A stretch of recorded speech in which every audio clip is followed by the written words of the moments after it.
Baby Kang is the greatest rapper to ever come out of Nutley, New Jersey. Reppin' 973 till I die. No other MC can fuck with me. Lyrically, attitude-wise, there's no fucking shot. I run shit in Nutley. And I will continue to run shit till the day I die.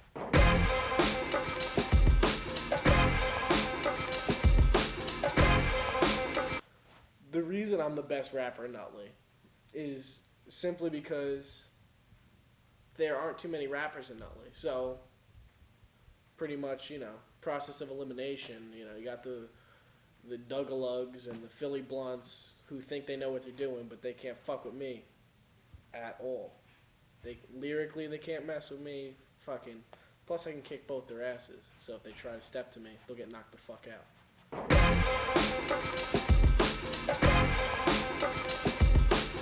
I wasn't always the king of Nutley. There were struggles. I mean, my grandmother said to me, "You can't rap. I don't want you doing any of that stuff. With the drugs and the getting all the girls and stuff like that."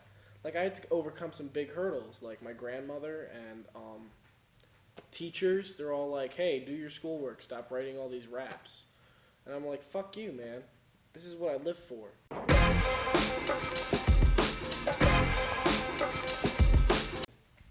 Bitches and drugs have always been a big part of my life. So, I always rap about what I know. I know about drugs, and I know about vagina. You know what I'm saying? I don't like going out there talking about stuff that I have no idea. Like, you don't hear me with, like, the guns and shit. I don't know anything about that. But what I do know about is weed and snatch. Two of my favorite things in the world, so that's what I'd rap about. You know what I'm saying? I talk about getting high. I talk about getting pussy. That was my life. I was living every rapper's dream, minus the money part.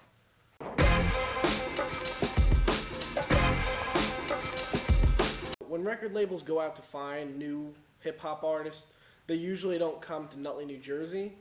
I was hoping to change that, Suburban white kid, oh, he can't rap. But you know what? Look at Eminem. Look what he's done to the rap game. He's white. You know what I'm saying? Look at Vanilla Ice.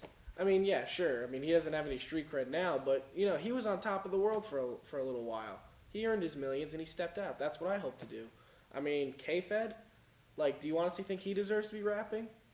I'm better than K-Fed. I could destroy K-Fed in a rap battle. As a matter of fact, I want to call out K-Fed. You want to rap against me? Bring it. And we'll fight for a record deal. And I guarantee I'll win.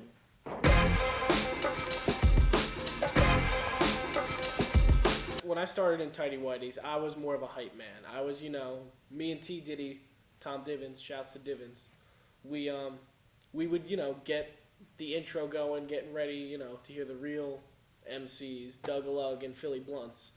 So, but once I started writing stuff down on paper, because in the beginning it was all freestyles. They all just, recorded the same old shitty lyrics that they said 3 songs ago. So I would, once I started writing stuff down, I became a little bit more than a hype man. I started having my own verses. And then soon, I was the buzz of Tidy Whities. I was the up-and-coming rapper out of Nutley. I was the greatest rapper that ever set foot in Nutley High School.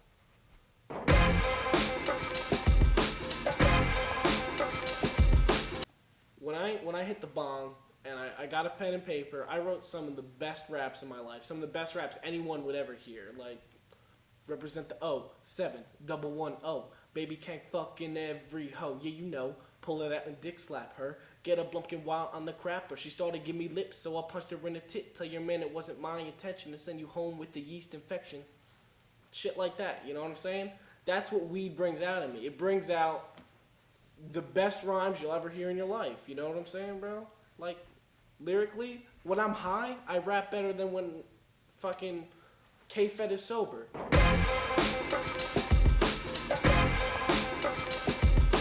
DJ Dugalug and Philly Blunts rapped a lot about goofy shit. Shit that didn't affect people, you know what I'm saying? I got to people's hearts. I knew what people in Nutley were feeling. They all wanted weed and they all wanted pussy.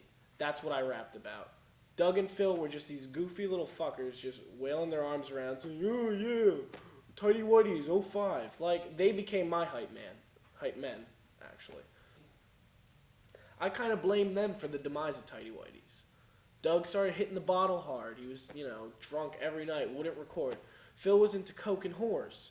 When one's drunk all the time and one's high off blow, getting blown by some girl named Sandy, it's kind of hard to record songs. You know what I'm saying? So I was the only one dedicated. So you know what? Fuck Philly Blunt and fuck Doug Luck. Tidy Whities are pretty much broken up now. I mean, I don't like it, but I just couldn't carry those guys anymore. You know what I'm saying? I got tired of, everyone saying how great the Tidy Whities were when I was doing all the work. I was doing all the producing. I was doing all the good raps. And then all of a sudden, everyone's like, oh, Tidy Whities are great. So once Doug fell into the bottle and Phil fell into a hooker's vagina, we decided to end the group.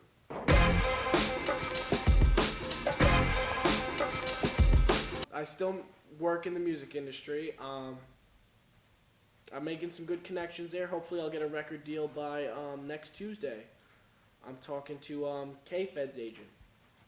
So, so hopefully things will work out for me, you know what I'm saying? I mean, a rapper as good as me deserves to get paid. He deserves to get paid, you know what I'm saying? I want a mansion in Tawako.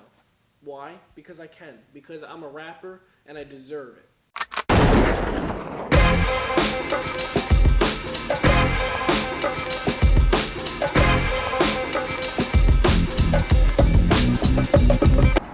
I wonder if K-Fed ever had to work at Coconuts. Did you ever see Diddy at a Sam Goody? No. Raekwon at Tower? I don't think so.